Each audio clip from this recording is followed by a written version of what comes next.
Welcome back to my channel. My name's Tori if you're new. I'm so happy that you're here. Welcome to the start of another weekly reading vlog.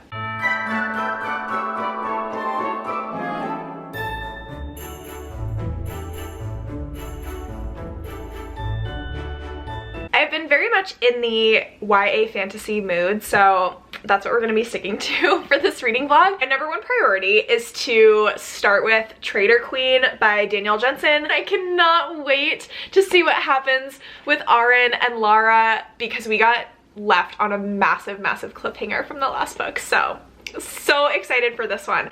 And then the other two books that I really want to get to, these are both Fairy Loot editions that I just haven't reached for yet. So we have Twin Crowns by Catherine Doyle and Catherine Weber. I have the audiobook for this, so I'm hoping to read along with the audiobook. And we have another kind of chunkier book, This Vicious Grace by Emily Theed. I also have the audiobook for this one, and there is some stunning artwork in this edition. I cannot wait. So this is the TBR for the week. I've just been in such a fantasy mood and loving every single second of it.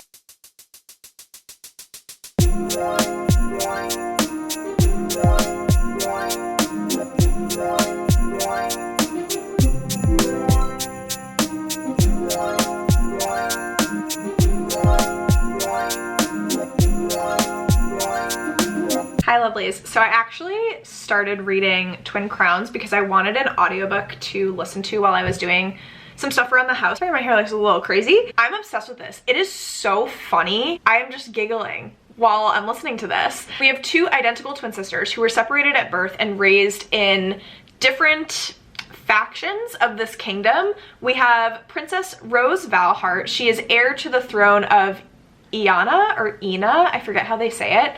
She was trained from birth to fear witches that killed her parents, and she will do anything to defend her kingdom.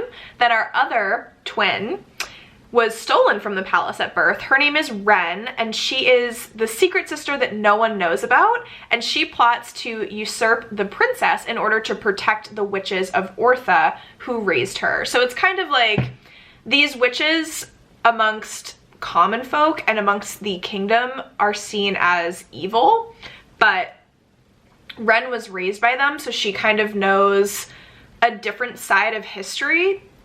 And so in the first couple chapters, Wren sneaks in, they kidnap Princess Rose, and now they've kind of like switched places. So it's kind of like the Parent Trap, except make it royal and witchy. So this has been so fun. Also, the narrator for the audiobook is doing a fantastic job. This has been so much fun. I'm already enjoying this so thoroughly. Loving it.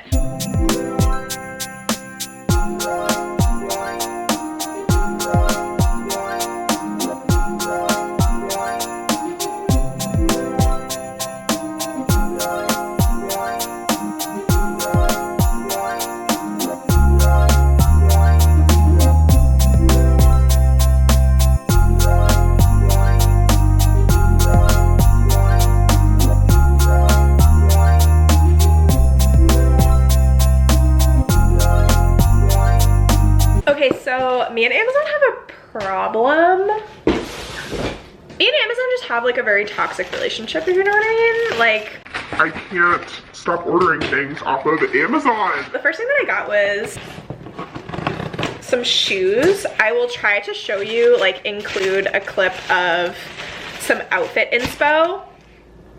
I had these, y'all, when I was in middle school, and we called them potato shoes, and they were the comfiest things literally ever. So the real ones are from Birkenstock, but I ordered these off of Amazon. They were like $35.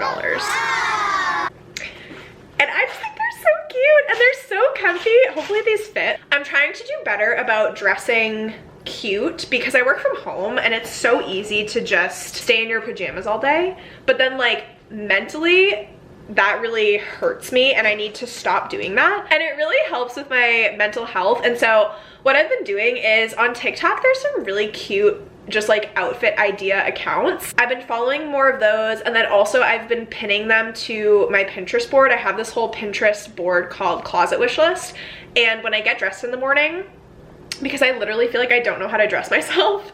I just scroll through and pick an outfit, and then I try to recreate that outfit from my closet as close as I can. And it's really been helping me. It's really been like making me feel a lot better, just being able to get ready and get dressed in the morning and like feel cute. You know what I mean? Y'all, potato shoes and Uggs are back in style, and I am out here living my best life. Just got some cute like neutral socks to go with my little potato shoes, and then I'm also gonna wear these socks with my low cut Uggs, because with like ankle or like above the ankle socks, that's been an entire vibe. So this is just a pack of a bunch of different socks, and they're all that kind of like ankly length, and they're all different colors. I also, not that I would wear it with this outfit, but just to show you what it is, I got this little, I think they call it a shrug, but it's kind of just like, see how like cute and like slouchy it is? And then the last thing that I got, because I really wanted to bring out all of my cute Christmas mugs, so I got this little mug tree, which is going to look like that when I put it together, and I'm gonna have it on the counter. So I have to assemble this, which who knows how that's gonna go, but I will assemble this momentarily, and I will be back to show you some cute Christmas mugs.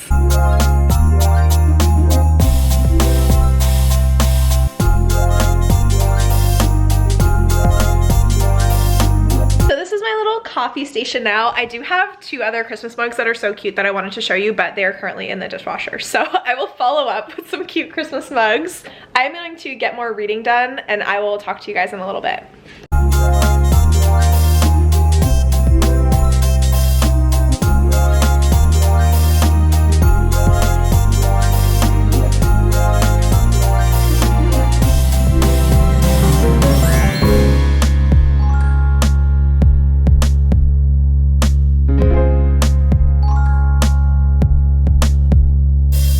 The updates that I have right now, I can't believe that I'm stopping where I stopped in Traitor Queen, but it is what it is.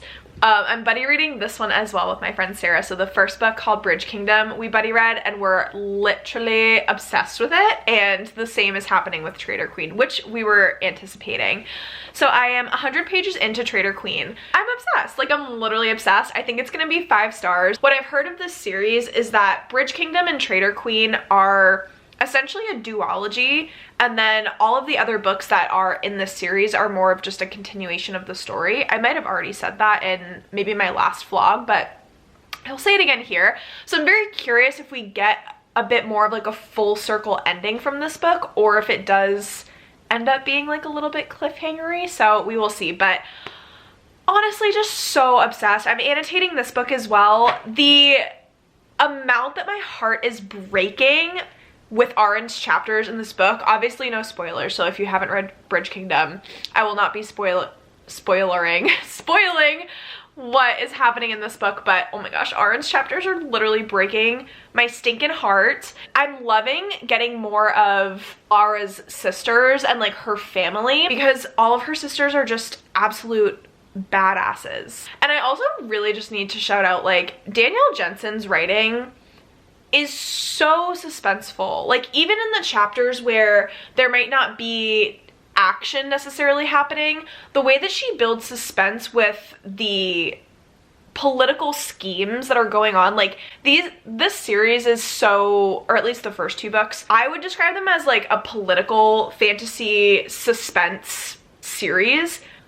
So I am loving it. And then also the way that she writes dialogue is exceptional. Dialogue can be a tricky thing to capture and not have it sound like cringy or corny, but I think that Danielle Jensen does a really, really excellent job of just making the dialogue so realistic and so fun. And the banter between the characters, not just between the romantic love interests, but the banter between all of the characters, even sibling banter and then friend banter, it is just so fun. The other update that I have is for Twin Crowns. So I've been mostly just listening to this audiobook. I've been meaning to read along with the audiobook, but I'm finding that when I'm getting ready in the morning and when JMO and I go for our morning walks, that's when I'm able to listen to little bits of this book during the day. What I'm really enjoying about this book so far is one character in particular. I love Shen. I also really am enjoying how lighthearted this book is. So even though it's having to deal with usurping a crown and the twins kind of like switching places and taking over this kingdom and like all of these things,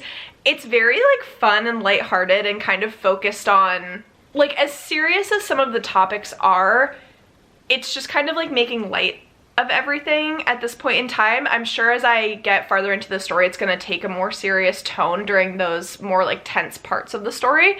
But right now it's just been really fun getting to know all the characters.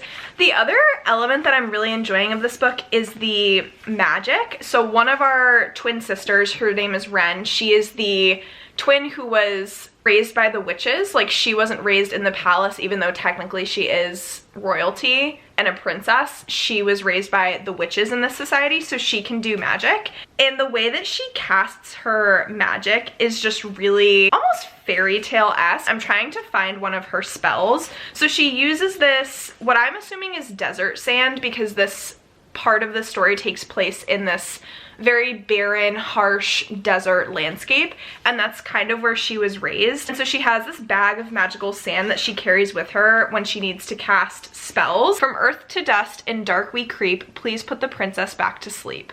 They all like rhyme like that, and they're just really very cute and like fairy tale-esque. And I love the contrast between the two twin sisters. Like, Rose is very sheltered and prissy, entitled. She just like doesn't know anything because she's been raised in the castle and fed lies her entire life.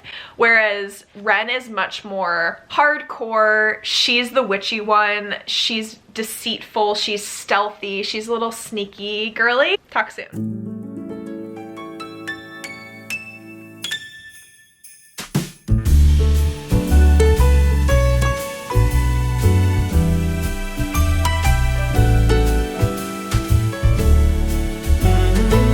Okay, I have a couple updates because last night I feel like so much happened. Not really though. So last night I finished reading Priory of the Orange Tree.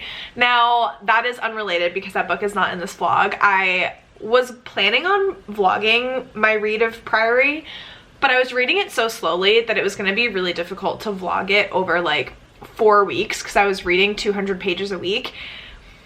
And it literally just turned into a religious experience for me. Maybe when I reread it, because I absolutely will reread that book at some point, I can vlog that and also read it a little bit faster. But just FYI, Priory of the Orange Tree is one of my favorite books of all time at this point. So I finished reading Priory of the Orange Tree last night. I was like, I'm not gonna read anything for the rest of the night because like, this is the greatest book that I've ever read that exists in creation, so like why even bother reading anything else at this point? Like, nothing is going to compare to Priory. So I was like, yeah, I'll take a break from reading for the night. Then our power went out for like a couple hours and I was like, and it was at like 9 o'clock, so I was not going to sleep in the next couple hours. I'm like, what am I supposed to do? So I watched TikToks until my phone died, as you do, and then I started to read Traitor Queen a little bit more, and I was actually aghast that after finishing Priory, I could still be as invested in this book as I was literally the same day as finishing Priory. So I think that speaks to how much I'm enjoying this book. And I'm already in love with Aaron and Laura, so I think it helped that this is the second book in a series that I know that I love. What I'm really enjoying is how in the first book, we got to obviously know Aaron and Laura, we got to know their relationship, and then the ending is crazy. But the first book, we really get to delve into Aaron's kind of kingdom, his world, if you will, meaning like his friends, his relationships, his family, the dynamics of everything. We got to learn all of the inner workings of his kingdom. And then what I'm loving about this book, and I think it's so well done and clearly very well thought out, is that in this book, we're actually exploring Laura's homeland. It's not her kingdom per se, but her country, if you will, and learning so much more about her family, her dynamics. There's not too many like friends per se in her like world, but a lot of family dynamics, a lot of inner workings of her kingdom, of her country, and the landscape of everything. The landscapes have really played such a crucial role in both the first book and the second book, which I think really just adds to the immersiveness of these stories. I don't want to say anything else because I don't want to give any spoilers as to what's happening. But I'm obsessed. I love what's happening with Lara and Aaron. I love the internal struggles that they're both going through. I love how this is just another adventure for them and we know it's gonna come full circle. I've been absolutely loving learning more about Lara's sisters in this book, but I think I already mentioned that. So that is my update for Traitor Queen. The other update that I have, so my friend Serena, shout out to you because I'm so grateful for you, sent me this reading challenge that is starting back up in 2023 called Romanceopoly. So it's supposed to be like a Monopoly board game, TBR game. There's all these different tropes. Most of them do focus around romance tropes, but I feel like it does give you the freedom to kind of dabble in some other genres. Some just like the prompts are not necessarily romance, but then other ones could be interpreted in a bunch of different ways, which is really, really fun. So there's 38 prompts in total, like 38 or 39 prompts, and this challenge is hosted by the Under the Covers book blog. They have an entire website, so if you go to romanceopoly.com, you can find like the printables and the board game and stuff like that. So I'm not a super like board game type of person, and also I don't think that I could go a year participating in a challenge like this and not just like fuck up the board if I like printed it out and stuff like that. So what I thought would be really fun, and I don't usually do like TBR videos and stuff like that, but I think that I'm going to start doing TBR videos in the start of 2023 just to give something new a try, you know what I mean? So I've printed out, you can print out, like I mentioned, the Monopoly board game, but these are the same prompts, but they're just cut out cards. What I'm gonna do with these is I'm gonna cut them all out, I'm gonna fold them and put them in some kind of cute jar, and then to get through all 38 prompts within the year, I think I have to do 4 prompts a month. So I'll give you some examples of the prompts. So one of them, like BFF's house, this is really cute, by the way. They're printables that they created. So BFF's house is read a friends to lovers romance book. Genre only, you can do YA or new adult. Then they give you some freedom as well, like the Killer Crescent is read a thriller or mystery book of your choice. So like I said, most of them focus around romance books, but some of them are different genres. There's also fantasy prompts in here as well, like this Action Avenue one. Fantasy, read a fantasy from your TBR. If you haven't got any on your TBR, read the first one that catches your interest. It's just really cute and fun. So I'm gonna give this a try. I'm also definitely going to do a spread in my 2023 reading journal for this challenge. When I do my 2023 reading journal setup, you'll absolutely see the spread that I create. So thank you again, Serena, for sending this to me. I'm really, really excited. Talk soon.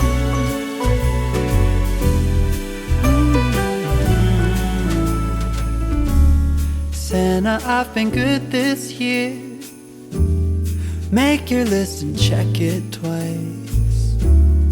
I'll leave you a note. Hi friends, I have a couple updates for you. First update is I finished Twin Crowns. Absolutely stinking loved it. Here, let me put you down. I finished Twin Crowns. I ended up giving it 4 stars. I enjoyed that book so much more than I thought I was going to. Like, I went into it with 0 expectations. The only reason I had that book on my shelves was because it came in a Fairy Loot box and I had never heard of it before.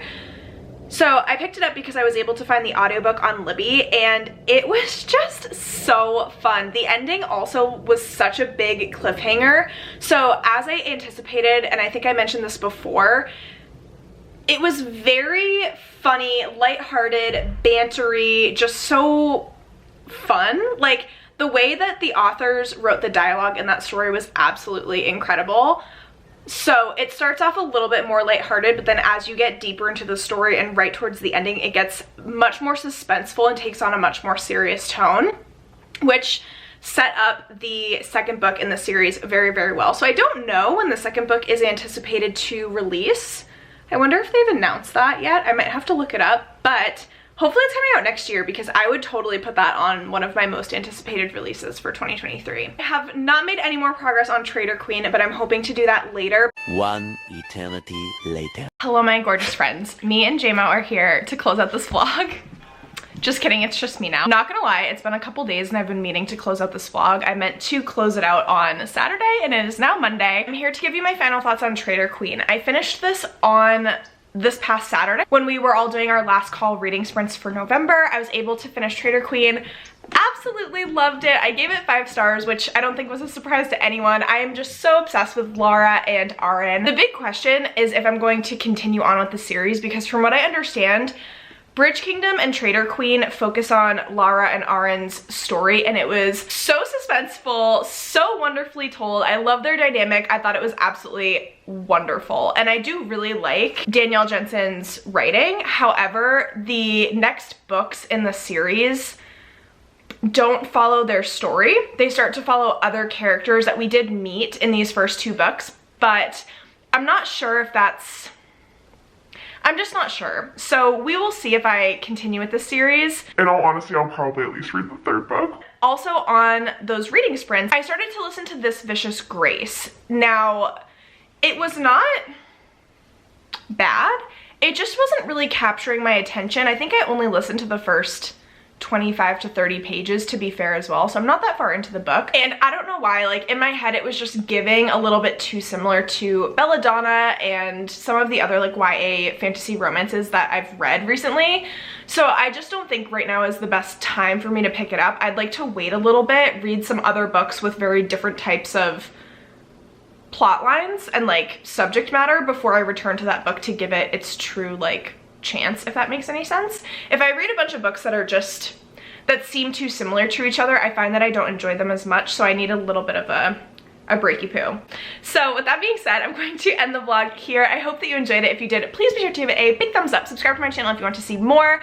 We are right in the middle of Bookmas, so I'm posting a video every other day in the lead up to December 24th. I also have all my other socials linked in the description box below. I have a Goodreads as well. Make sure you friend me or follow me on there. And we also have a book club called the Confused Queens Book Club. It's a book club for mood readers, and we vote together on each book that we pick each month. Book club pick for December is Magnolia Parks. So if you want to read a toxic, messy romance book with us, please follow our Instagram, and we have a Discord as well. I will see you in my next one, friends.